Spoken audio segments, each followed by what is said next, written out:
wabarakatuh. Alhamdulillahi hamdan katsiran thayyiban mubarakan fih kama yuhibbu rabbuna wa yarda. Asyhadu an la ilaha illallah wahdahu la syarika lah wa asyhadu anna Muhammadan abduhu wa rasuluhu la nabiyya ba'dah. Allahumma salli wa sallim ala sayyidina wa habibina wa ala alihi wa ashabihi wa mawalah. Amma ba'd. Ikhwani rahimakumullah, alhamdulillah kita akan melanjutkan kajian kita, yakni pembahasan fiqh dari amalan yang mulia, yakni i'tikaf.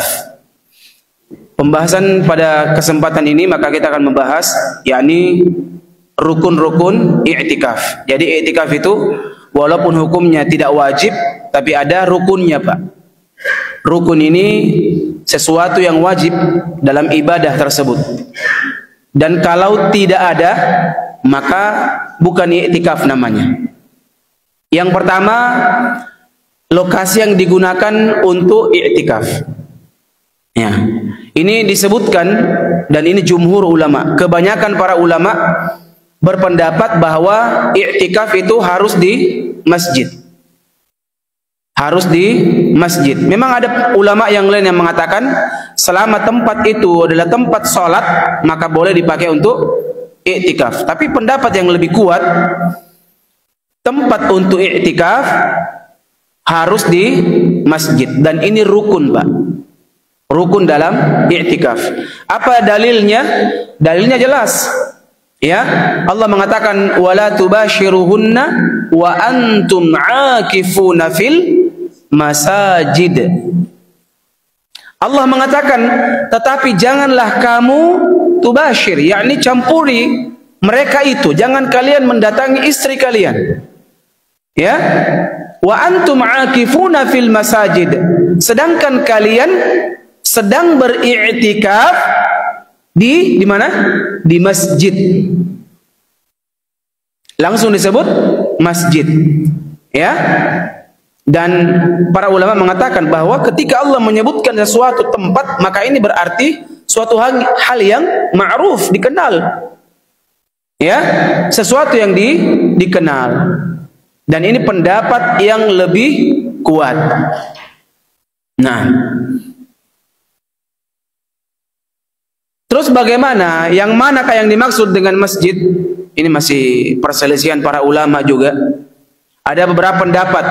Ada yang mengatakan sesuatu atau tempat disebut dengan masjid selama dipakai sholat 5 waktu, dikumandangkan azan, ditegakkan sholat berjamaah, sekalipun tidak dipakai sholat Jumat. Jadi ketika ada masjid, kalau kita bahasa di sini Pak apa? Musalla. Apa musalla? Masjid kecil. Kalau di Jawa namanya masjid langgar. Masjid langgar itu berarti masjid yang dipakai 5 waktu tapi nggak dipakai sholat Jumat. Tempat seperti ini sah dipakai untuk beriktikaf. Ulama sebahagian juga mengatakan disebut dengan masjid kalau ditegakkan 5 waktu dan juga sholat Jumat. Jadi kalau nggak ada sholat Jumatnya maka bukan masjid namanya. Tapi yang lebih kuat adalah pendapat yang pertama, yakni disebut dengan masjid selama masjid tersebut dipakai untuk 5 waktu sekalipun tidak dipakai sholat Jumat. Nah, ini Pak. Yang kedua, yakni mesti berniat. Jadi orang masuk di masjid, Pak, perbaiki niat kita, harus niat untuk i'tikaf. Jangan masuk cuma ikut-ikutan ibadah saja. Kenapa? Karena ada 2 orang yang masuk, yang satu niat i'tikaf, yang satu niatnya untuk sholat dan baca Quran. Maka lebih banyak pahala mereka yang berniat, Pak. Lebih besar pahalanya. Dua-dua melakukan ibadah yang sama, namun berbeda dari sisi kualitas. Kenapa? Karena niat yang tadi. Makanya Nabi mengatakan sallallahu alaihi wasallam, innamal a'malu binniyat wa innamal likulli imri'in ma nawa. Sesungguhnya amalan itu tergantung niatnya, Pak. Ya, wa innamal likulli imri'in ma nawa. Dan seorang akan diganjar pahala setinggi sebesar apa yang dia niatkan. Pentingnya berniat. Yang berikutnya kata para ulama, dia seorang muslim mumayyiz. Muslim mumayyiz. Tahu muslim mumayyiz? Sudah baligh. Jadi kalau ada anak-anak iktikaf, jangan dipaksa. Kalau mau pulang, pulang saja, enggak ada masalah. Kalau mau tidur, tidur saja. Daripada bangun bikin ribut. Mending dia apa? Mending dia tidur, Pak. Nah, jadi kalau i'tikaf jangan dipaksakan, Pak, ya. Karena mereka belum diwajibkan untuk melaksanakan ibadah. Seperti saya terkadang sedih, Pak, lihat sebagian orang tua ketika masuk bulan puasa, anaknya dipaksa untuk puasa. Memang ini niat yang baik, tapi dari sisi syariat ini terlalu takalluf. Sampai anaknya tuh sudah tidak bisa bergerak. Iya kan? Kayak cicak kekeringan. Cicak kepanasan. Tidak dikasih. Berapa umurnya? 5 tahun. Allahu Akbar. Ya. Harusnya kalau mau memang latihan, Pak, ajang pendidikan, silakan dikasih sahur. Sahur itu berkah. Kasih bangun anaknya, Pak, suruh sahur. Kemudian tanya, gimana, masih tahan? Atau diajak main? Ya. Aduh, saya kayaknya udah nggak tahan ini, ya, sedikit lagi. Tapi kalau dia udah merajuk, atau merajuk, apa merajuk? Hah? Apa kayak? Merajuk apa? Jalok-jalok bedeng. Oh, bahaya merajuknya ini. Merajuk-rajuk itu minta-minta, iya minta, reng-rengnya ya sudah dikasih air putih dulu. Kalau dikasih air putih masih lemas, kasih makan. Sudah itu lanjut puasa lagi. Jangan pokoknya kalau tidak makan, kalau makan tidak dapat jualan jajan. Oh, nggak boleh, Pak. Umur segini harusnya di umur berapa, Pak? Di 7 tahun. Dikasih latihan dia. Ya, dikasih latihan. Kan banyak itu anak-anak sudah diwajibkan jilbab. Ya kan? Disuruh pakai cadar dan seterusnya. Ini hal yang positif. Tapi ingat, agama itu bukan sesuatu yang perlu untuk dipaksakan, Pak. Apalagi kalau anak-anak seperti itu, biarkan dulu mereka bermain, biarkan mereka untuk menikmati. Ya, ada saatnya di mana mereka dibebankan syariat untuk mereka.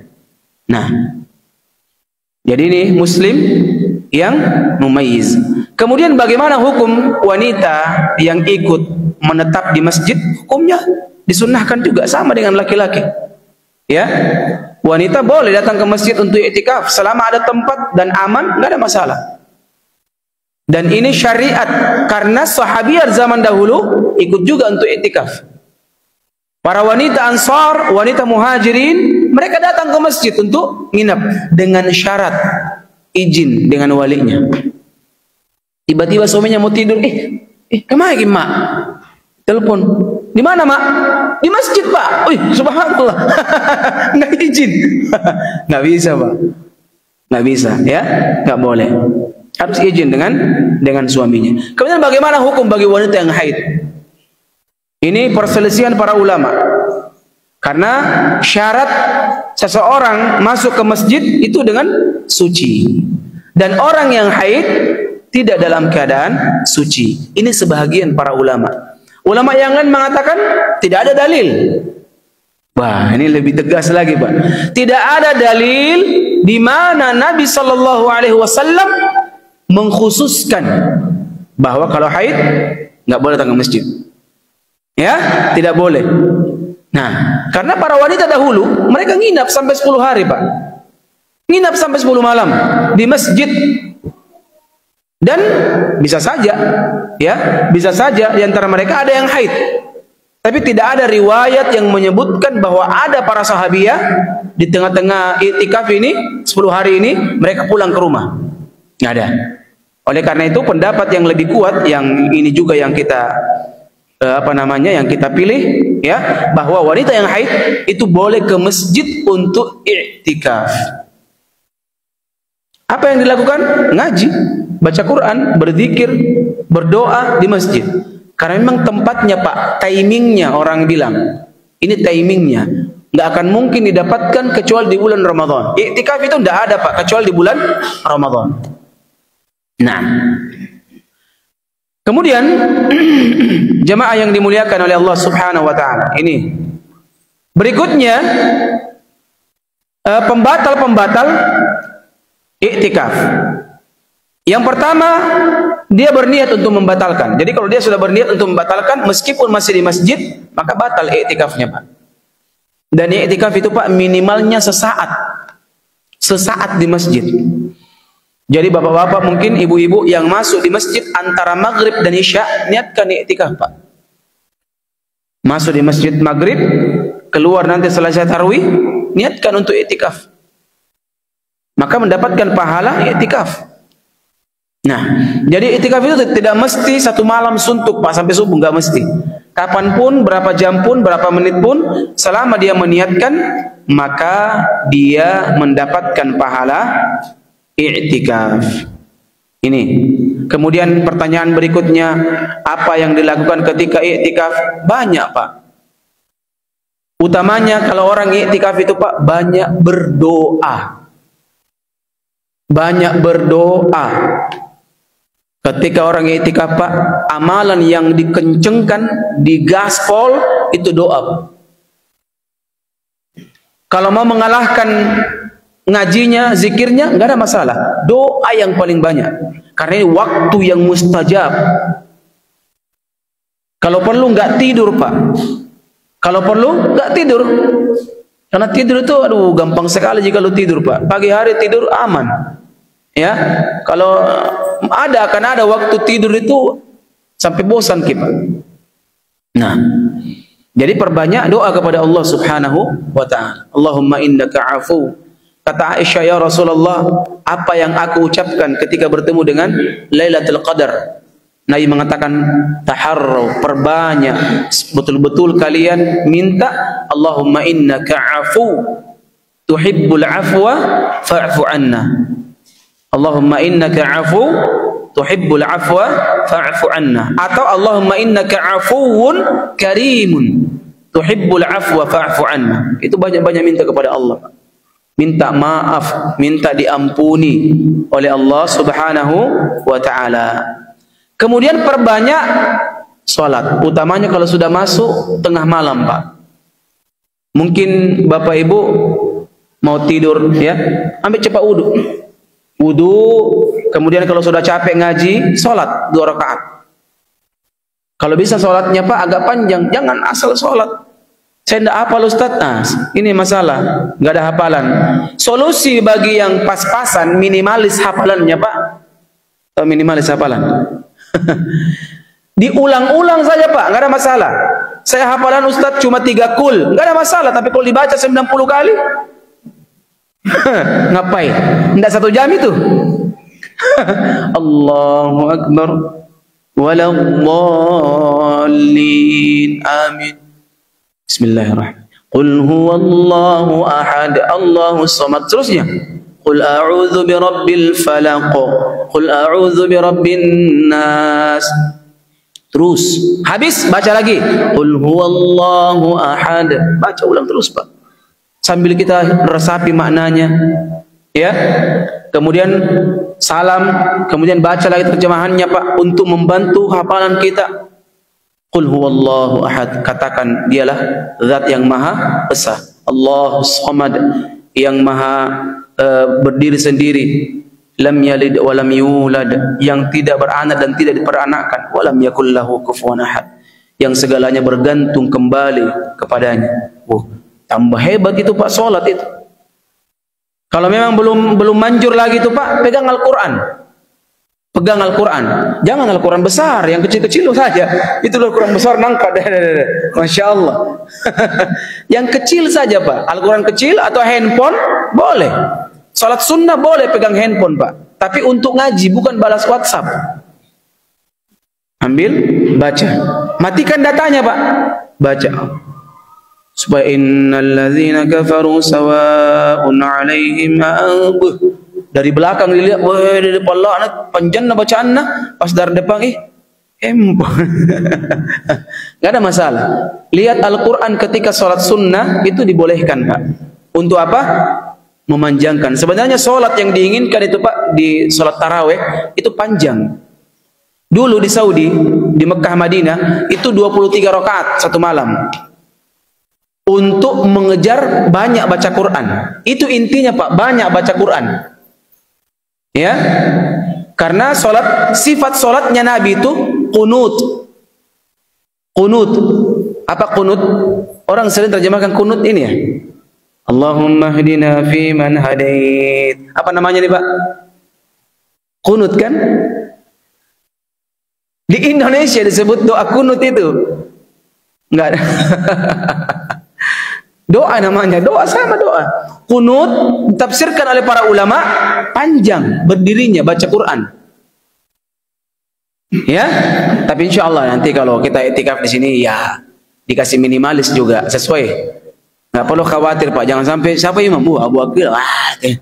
Kemarin pikirnya panjang beda, nareng majakin, napreng jaki. Akhirnya masuk, kapan masuknya? Ruku. Ini mengakali nih Pak ya. Ruku, nanti ruku baru masuk. Masya Allah, ini hal yang tidak diinginkan jemaah.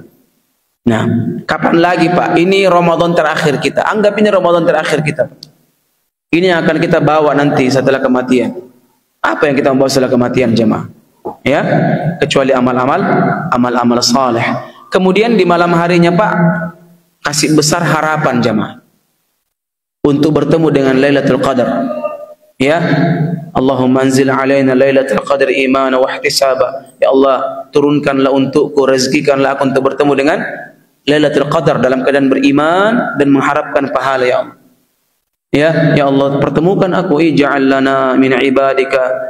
Ya Allah, jadikan aku di antara hamba-hambamu yang dipertemukan dengan malam Lailatul Qadar. Minta kepada Allah Pak. Ya, kalau perlu nangis Pak, minta kepada Allah betul-betul Pak, minta kepada Allah. Nah, karena suasana ini tidak akan mungkin terulang jemaah, dan ini hari terbaik kita. Apa itu?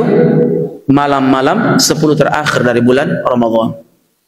Ya, mungkin istri Nabi SAW meninggalkan istrinya, bukan maksudnya menceraikan, tidak, tapi menyibukkan dirinya dengan ibadah di malam hari itu. Nggak ada dulu. Titip sama istrinya, sayang, malam ini saya mau ibadah. Kalau mungkin tidak bisa ke masjid Pak, nggak apa-apa di rumah. Ya, tapi sebaik-baik tempat di masjid. Kita di rumah mungkin baca Quran, berdoa, istri tidur, anak tidur, kita berdoa kepada Allah. Angkat tangan Pak, minta untuk istri kita, minta untuk anak kita. Yang pertama minta untuk orang tua kita, kemudian untuk pribadi kita dan seterusnya. Dan ini semua hal yang sangat dianjurkan. Kemudian baca Al-Quran banyak-banyak. Baca Quran Pak. Dan ingat, cara baca Quran ada dua. Melanjutkan bacaan atau mengulang-ulang bacaan. Ini hal yang dibolehkan semuanya. Mau kita ulang-ulang, umpamanya saya mau Ar-Rahman supaya saya hafal. Ar-Rahman diulang-ulang. Saya mau Al-Waqi'ah ulang-ulang. Nggak ada masalah Pak. Intinya baca Quran. Bukan cuma khatam. Tahu khatam Pak? Tamat 30 juz, tapi betul-betul kita baca, kemudian kita rasapi maknanya. Kalau perlu Pak, sering saya sampaikan, baca Quran itu pakai terjemahan Pak, karena kita ini semua mungkin kurang lancar bahasa Arab, mungkin ya, makanya dibantu dengan apa? Baca terjemahan Pak. Kita baca, kemudian kita baca terjemahannya, agar betul-betul tercipta suasana Ramadan itu bulan Al-Quran. Nah, paham apa yang kita baca? Sehingga demikian jemaah pembahasan fikih i'tikaf. Semoga ini bisa menambah ilmu kita yang berhubungan dengan i'tikaf. Sebelum kita tutup, ada pertanyaan, silakan. Assalamualaikum warahmatullahi wabarakatuh. Salam. Ada teman ini punya musola di rumahnya bersatu dengan rumah. Nah, apakah itu musola bisa dipakai untuk yang pertama? nah. Terus yang kedua Ustaz, barisan masjid untuk itikaf, misalnya apakah di dalam masjid ini termasuk atau terasnya atau halaman masjidnya termasuk boleh di itikaf, masih posisi niat punya itikaf. Atau mungkin yang kedua Ustaz, misalnya sementara punya niat itikaf di masjid, kita ada keperluan di rumah misalnya mau pulang sebentar, atau mungkin membangunkan istri misalnya Ustaz, apakah itu batal niat itikaf atau kita lanjutkan dengan niat yang baru? Nah, yang pertama tadi musalla rumah itu bukan masjid. Kenapa? Karena dia tidak diwakafkan untuk kaum muslimin. Yang disebut masjid, Pak, itu yang diwakafkan saja untuk kaum muslimin. Boleh nggak kaum muslimin masuk bebas itu, Pak? Tapi boleh nggak sewaktu-waktu masuk masyarakat? Tempatnya di luar. Tapi sudah diwakafkan. Kalau tidak diwakafkan berarti tetap menjadi rumah. Kalau wakaf berarti rumahnya Allah. Masjid kan tempat untuk sujud kaum muslimin. Harus diwakafkan, Pak. Karena kalau ada orang yang ini masjid saya ini, hati-hati, Pak, berarti tidak bisa ditegakkan salat berjamaah di situ. Karena milik pribadi. Masjidnya rumah Allah Subhanahu wa taala, tidak ada yang punya. Ada pengurus, tapi tidak ada pemilik. Pemilik Allah Jalla Jalal. Tapi jangan sampai juga bebas-bebas juga, ya. Ah, ini rumahnya Allah, masuk di sini nginep sampai 3 malam, 10 malam, ya. Nah, bawa keluarganya di sini itu juga enggak dibolehkan karena ada pengurus masjid, izin kepada pengurus masjid. Itu di antara adab. Ini yang pertama. Kemudian yang kedua, batasan. Para ulama khilaf, para ulama. Semua lokasi yang disebut dikaitkan dengan masjid, maka itu lokasi masjid. Teras masjid, berarti masjid. Mihrab masjid. Ya, itu disebut dengan masjid. Ini khilaf para ulama. Ada yang mengatakan bangunan utama dikatakan masjid. Jadi selama itu bangunan utama, jadi kalau ini Pak masjid itu sampai batas pintu itu Pak, masjid itu. Ada pendapat ketiga. Pendapat ketiga, semua yang diwakafkan atas nama masjid, maka itu masjid. Pendapat yang lebih benar insyaallah taala, dan ini pendapat yang lebih banyak di antara para ulama, yang dipakai untuk salat utama, salat jamaah. Mana lokasi yang dipakai salat jamaah, maka itu terhitung masjid. Kemudian bagaimana kalau keluar? Nabi pernah keluar. Beliau keluar untuk bersisir. Disisir sama istrinya. Dan ini hal yang dibolehkan. Pulang makan atau sampai makan sini, enggak cocok, saya ternyata makan ini. Pulang dia makan, enggak ada masalah. Tapi jangan ditambah-tambah. Pulang ngopi, depan TV nonton dulu. Nanti ada, "Oi, kemana nih?" "Oh, iya, nih datang lagi." Ini batal. Jadi masuk masjid mesti berniat pulang lagi untuk i'tikaf. Perbaiki ini niat, Pak. Besar pahalanya nih, Pak. Biar mau ki kalau tidak Ramadan tidak akan dapat 10 hari terakhir ji. Enggak ada lagi waktu yang lain. Sudah 3 jawabannya ya? Iya, nah. Ayo Pak silakan. Diwakili tuh. Misalnya kita masuk di masjid di waktu subuh ini. Iya. Kita masuk dia sampai iya. Setelah kita pulang. Kemudian kan tadi saya jelaskan bahwa kita kemudian saat. Iya. Kemudian asal kita kesini lagi. Berniat lagi. Kita lihat lagi untuk itikaf sampai maghrib. Maghrib. Sudah maghrib pulang lagi. Iya. Seterusnya. Iya. Jadi maghrib kita lihat lagi sampai selesai isya. Nah. Pulang lagi jam 2 lagi baru pulang kita lihat lagi. Baik. Iya, jadi makanya kita kembali innamal a'malu binniyat. Jadi dia tidak kayak kupon, Pak. Iktikaf ini tidak seperti kupon sekali pakai.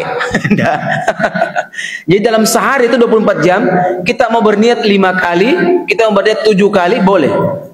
Dan ini pahalanya besar. Makanya sering para ulama bilang jangan sampai lupa niat, Pak. Karena ini rugi. Sama-sama jaki masuk, tapi dia dapat pahala besar. Kita cuma dapat pahala salat, ngaji, zikir, baca Quran. Dia dapat pahala yang lebih, yakni pahala i'tikaf. Maka ini pendapat yang lebih kuat insyaallah. Sesaat pun ketika orang masuk mungkin antara maghrib isya, dia berdiam di masjid dengan niat untuk i'tikaf, maka orang tersebut akan mendapatkan pahala i'tikaf. Nah, wallahu a'lam bishawab. Ada yang lain? Iya Pak. Baik. Kita dari rumah sudah tujuannya mau Iya, terhitung niat. Bahkan ketika berwudu, kata Imam An-Nawawi rahimahullahu taala, seorang ketika berwudu dari rumahnya itu sudah dikatakan berniat.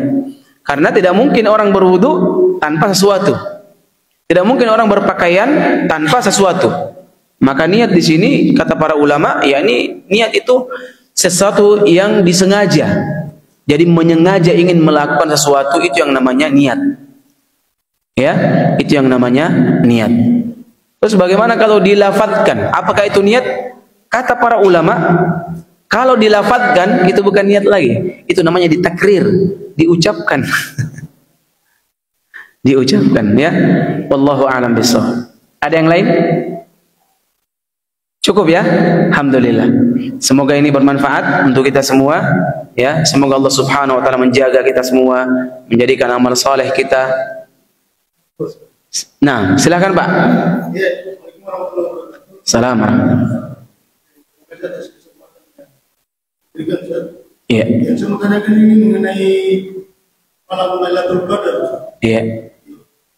Apakah sebelum diturunkan Al-Quran, sebelum-sebelumnya itu sudah ada malam Lailatul Qadar? Yang pertama, yang kedua, saya pernah mendengarkan Ustaz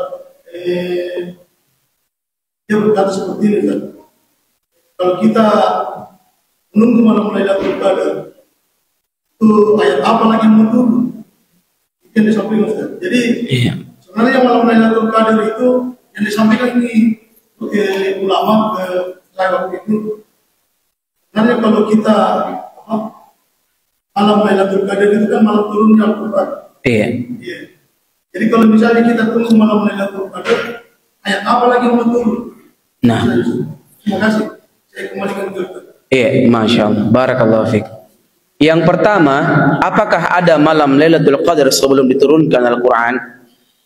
Jadi Lailatul Qadar itu berhubungan dengan i'tikaf. Dan amalan i'tikaf itu sudah ada sejak zaman Nabi Ibrahim alaihissalatu wassalam. Di pembahasan yang kemarin ya, kita sudah bahas, yakni di mana Allah Subhanahu wa taala memerintahkan kepada Ibrahim, bahkan Maryam sendiri i'tikaf di Al-Aqsa. Jadi Maryam ini melakukan i'tikaf, dan i'tikaf di sini yakni mengkhususkan diri untuk fokus ibadah. Nah, kemudian kalau disebutkan tidak perlu lagi kita sibuk untuk mencari Lailatul Qadar karena tidak ada lagi ayat yang akan turun. Sebenarnya pengertian Lailatul Qadar malam Al-Qadar, bukan malam Al-Quran ya. Al-Qadar itu yakni takdir, penetapan takdir. Jadi kalau ketika seorang mendapatkan Lailatul Qadar, maka dia akan mendapatkan takdir yang baik. Karena di dalam Islam ini ada namanya takdir tahunan, Pak. Dan inilah yang ditetapkan ketika Lailatul Qadar. Bisa saja Allah Subhanahu wa taala akan memberikan kebaikan untuk kita ketika bertemu dengan malam Lailatul Qadar. Jadi ketika disebutkan malam Lailatul Qadar, yakni ayat yang turun bukan. Jadi bukan ya. Dari sisi bahasa saja, Lailah, apa Lailah? Al-Qadar, takdir. Ya, makanya orang sering bilang qadarullah, ini takdirnya Allah gitu. Jadi Al-Qadar yakni takdir, bukan ayat Al-Quran.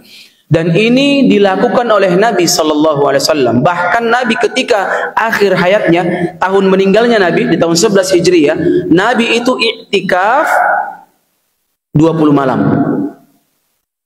Bahkan Nabi mengatakan taharrak Lailatul Qadar, bersemangatlah kalian untuk mencari malam Lailatul Qadar. Nabi anjurkan, ini hadis. Nabi bilang taharrak, bersegeralah kalian. Beriltizam, bersemangat untuk mencari Lailatul Qadar. Karena ini malam di mana seseorang sama dengan ibadah alfi syahr, 1000 bulan.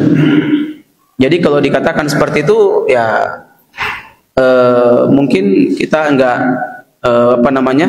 saya kurang terima ya. Nah, karena Nabi mengatakan taharra, yakni bersegera kalian, bercepat-cepat, bersemangat, betul-betul fokus untuk mencari Lailatul Qadar, di mana Allah menyiapkan seperti orang yang ayat Al-Qur'an, khairun min alfi syahr, seperti yang lebih baik daripada 1000 bulan, Pak. Ada orang sholat di malam itu, Pak, bertepatan dengan malam Lailatul Qadar, maka seperti sholatnya itu umur 1000 tahun, lebih dari 1000 tahun. Subhanallah. Ada orang berdoa ketika bertepatan dengan Lailatul Qadar, maka seperti dia berdoa 1000 tahun lamanya, 1000 bulan namanya. Ada orang baca Quran ketika Lailatul Qadar, maka baca Qurannya ini semisal dengan orang mengaji baca Quran itu 1000 bulan. Subhanallah. Jadi itu yang kita ketahui. Jadi iktikaf ini bukan cuma amalannya orang-orang Islam sekarang, tapi sejak dulu, bahkan zaman jahiliyah, Umar bin Khattab kan mengatakan, apa kata Umar bin Khattab? Kami bernazar, ya. Umar bin Khattab itu pernah di masa jahiliyah, beliau bernazar untuk melakukan apa? Melakukan iktikaf. Jadi iktikaf ini sesuatu yang sudah ada sejak sebelum Islam diutusnya Nabi sallallahu alaihi wasallam. Puncaknya ketika Nabi Allah Ibrahim alaihi salatu wassalam. Nah, untuk diperintahkan yakni melakukan iktikaf ini. Jadi itu yang kedua ya. Jadi ini hal yang disyariatkan ya.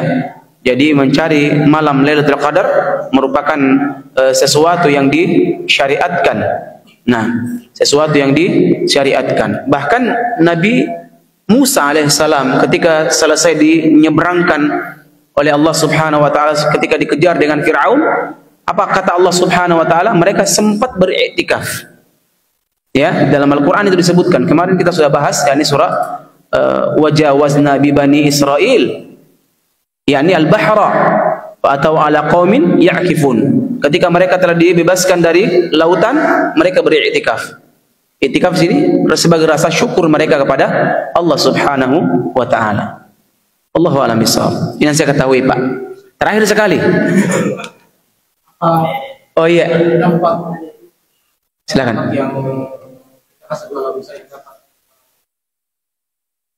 Apakah ada perasaan? Nah, dampak bagi kita seperti tonji haji dan umroh yang mabrur. Ada dampaknya. Kita lebih semangat ibadah, kita lebih baik, kita lebih saleh, kita lebih takwa, kita lebih menjaga amalan-amalan. Nah, itu efek dari Lailatul Qadar. Nah, dan tidak ada jadi begini, Pak, bukan berarti kita dapat malam Lailatul Qadar itu langsung kayak film-film itu langsung kayak ya, langsung ada cahaya tiba-tiba ya, enggak ada begitu. Atau langsung mimpi, enggak ada begitu, Pak. Itu cuma di film itu ya. Wallahu a'lam bishawab. Terakhir, Pak Tabe yang di belakang Bapak, silakan, Pak. Assalamualaikum warahmatullahi wabarakatuh. Salam. Masya Allah. Bertemu di dalam Qadar, apa ketemu misalnya ini bagus dari atau yang aneh-aneh. Betul, Pak. Iya, baik. Iya, Masya Allah, barakallahu fiik. Iya, jadi bertemu dengan malam Lailatul Qadar tidak seperti bertemu dengan petugas, Pak. Tiba-tiba langsung kayak bagus sehat badan, tidak. Bertemu dengan malam Lailatul Qadar akan dilihat dampak efek ke depannya, Pak. Kita lebih semangat beribadah, kita lebih rajin beribadah, kita lebih cinta dengan ibadah, lebih khusyuk ibadah. Ini semua efeknya.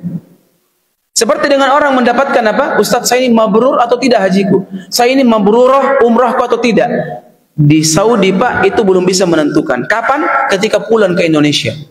Kalau ibadahnya semakin rutin, rajinnya semakin bertambah, semangatnya semakin membara, maka ini pertanda orang yang mendapatkan kebaikan. Jadi efek dampak itu ada. tapi kita sendiri yang rasakan, Pak.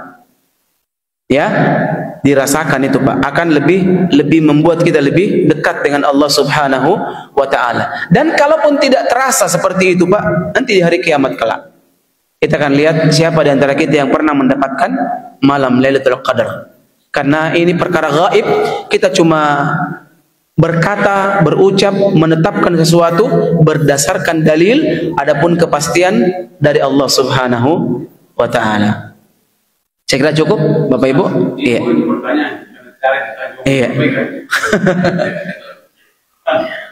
Apakah turunnya Lailatul Qadar itu dalam satu Ramadan itu bisa ada?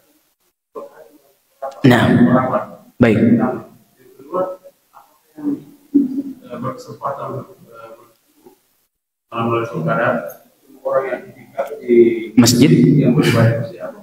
Orang yang beribadah di rumah juga. nah, mendapatkan. Baik. Malam Lailatul Qadar itu tidak satu kali semalam, tidak satu kali setahun, tidak. Dia mungkin bisa saja di beberapa malam. Dan ingat, cara hitungnya itu 10 hari terakhir malam ganjil. Ganjil itu, Pak, dihitung dari depan atau belakang. Itu para ulama berbeda pendapat. Jadi bisa saja ganjil semua yang kita anggap iya. Jadi kalau menghitung dari sini ganjil semua. Ada orang menghitung dari belakang, maka genapnya dari sini terhitung ganjil dari sini. Maka 10 malam terakhir itu harus kita optimalkan, Pak. Ya, jangan cuma pemburu ganjil. Bagus juga sih daripada tidak ada, ya. Itu yang pertama. Kemudian yang kedua, apakah berkesempatan walaupun tidak i'tikaf di masjid? Sekarang begini. Jadi i'tikaf di masjid itu salah satu di antara sarana untuk mengundang Lailatul Qadar. Beriktikaf di masjid itu salah satu di antara jalan yang tepat, karena Nabi contohkan ya, untuk mengundang Lailatul Qadar. Apakah ada kemungkinan kita dapat Lailatul Qadar walaupun di rumah? Tentu dilihat niatnya, Pak. Kalau dia sudah beriktikad datang ke masjid, ternyata nggak bisa datang ke masjid, maka bisa saja orang ini mendapatkan Lailatul Qadar juga. Tapi kalau dia katakan, di rumah tonja, biar di rumah dapat ya, bisa saja ini niat seperti ini nggak akan mendapatkan Lailatul Qadar. Jadi salah satu di antara cara untuk mendapatkan Lailatul Qadar yakni beriktikaf, dan syarat untuk iktikaf di masjid. Kenapa? Karena tentu masjid lebih daripada rumah kita, ya. Tapi apakah saya bisa pastikan? Wallahu a'lam bishawab. Wallahu a'lam bishawab. Tapi jangan kecewa, Pak. Jangan bersedih hati, berkecil hati. Mungkin ibu-ibu yang susah untuk datang ke masjid, bisa saja dia ketika masak, Pak, dia zikir mungkin masak. Masya Allah, ya. Dia bisa mendapatkan Lailatul Qadar. Intinya dia harus fokus ibadah, Pak. Harus ada ibadah yang dia lakukan pada malam tersebut. Jangan sampai terlewatkan ibadah. Ya, wallahu a'lam bishawab. Ya, ini yang bisa kita sampaikan. Insyaallah di pertemuan berikutnya apalagi masalah apa? Id, ya. Id. Insyaallah kita akan bahas sunnah atau fikih Idul Fitri dan Idul Adha. Semoga Allah memberikan taufik pada kita semua, menjaga kita semua sehingga bisa memaksimalkan ibadah yang mulia ini, apalagi bertepatan dengan 10 hari terakhir. Aqulu qouli hadza wa astaghfirullah li wa lakum. Subhanakallahumma wa bihamdik asyhadu an la ilaha illa anta astaghfiruka wa atubu ilaik. Assalamualaikum warahmatullahi wabarakatuh.